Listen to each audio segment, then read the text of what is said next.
Hi, Chatty Curator here, and thanks for dropping by. In this video, I'm talking to Tessa, who's piloting an initiative called Business Matters.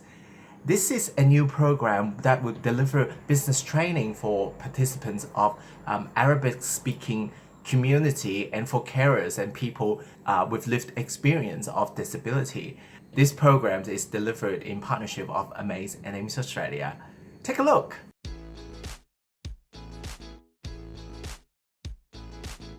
So we got a really interesting project coming up for the disability space, isn't it? Can you tell me more about that? Yes, so we have a new project called Business Matters, and it's a partnership with AIMS and another organisation called Amaze. And Amaze, they're a specialty organisation that focus on autism. So the project is to work with people from the Arabic-speaking community who have a lived experience of disability. So that's somebody who has a disability themselves or is a carer for somebody with a disability. And we are trying to focus on the autistic community. But the project is designed to help people who want to start their own business or to be self-employed.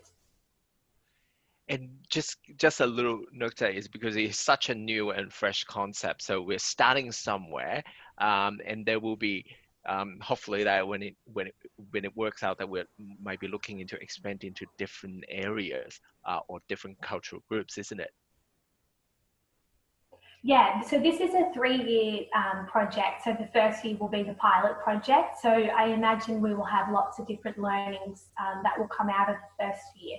And hopefully we'll be able to expand into future communities or on other communities in the future.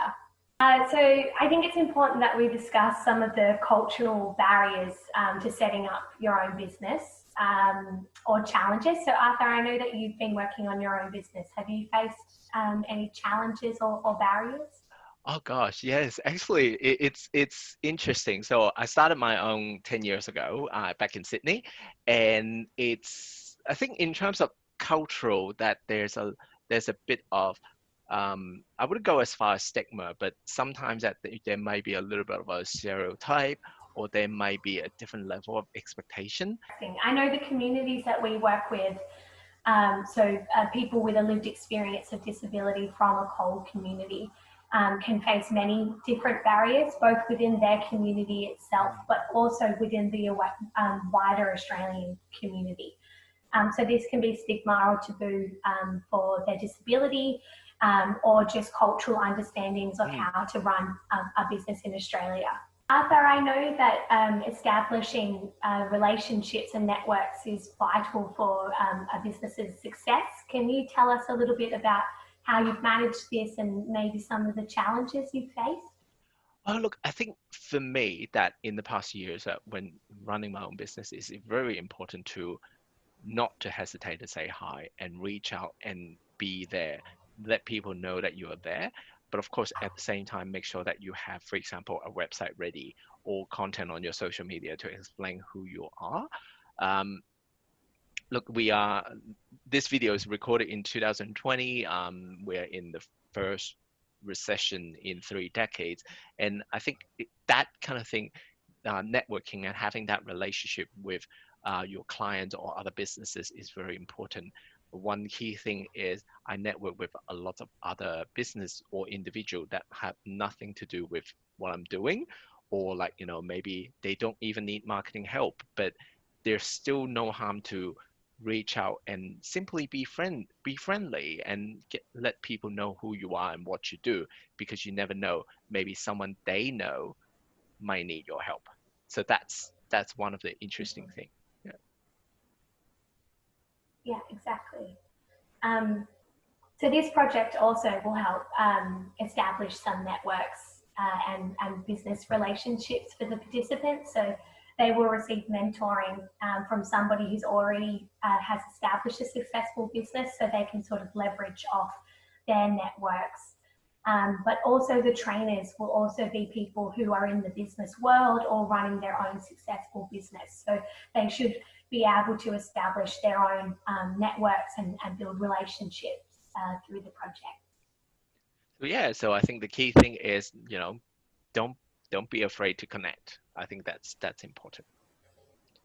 So we know people with a disability and people from a coal community have much higher rates of self-employment than the rest of the wider Australian community. And often that is because within the workforce, they are not getting the recognition of their skills and experience. So therefore they start their own business so that they can be self-employed. So they call their own shots simply, which is great. Exactly. And there will be like different ways that this project will teach these individuals how they can take the first step, isn't it? Yeah. So it will be around building, I guess, on the skills that they already have. So helping to see where they might be able to fit their market, fit their business, help with marketing, help with getting access to information around tax and ABN. So it will really cover all of the information that somebody would need to know about starting their own business or further developing a business they've already started. How to set up your business. So how to set up getting access so that you can pay tax, get an ABN, register your business name, all of those red tape things.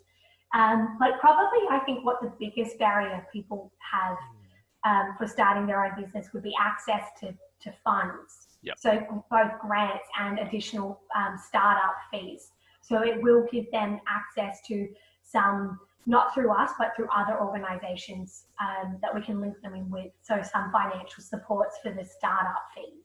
Well, look, the thing is, there's no sugarcoating that this starting one's own business is not an easy path. But if you have someone with you, and having a mentor or having a group behind you, or even different classmates that or different participants in the same group, that actually it's already like a mini support safety net for yourself. And we're not gonna lie, this is not gonna be an easy journey, but but I hope that this will be a successful project for you, Tessa.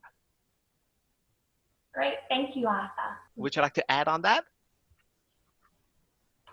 Yes, if anybody has any questions about the project or knows of any participants who would like to come on board, you can email me on hughes@aims.net.au. Wonderful. Thank you so much for your time. Thank you. So don't forget to check out the 4-part series with the link below, and my best wishes to Tessa.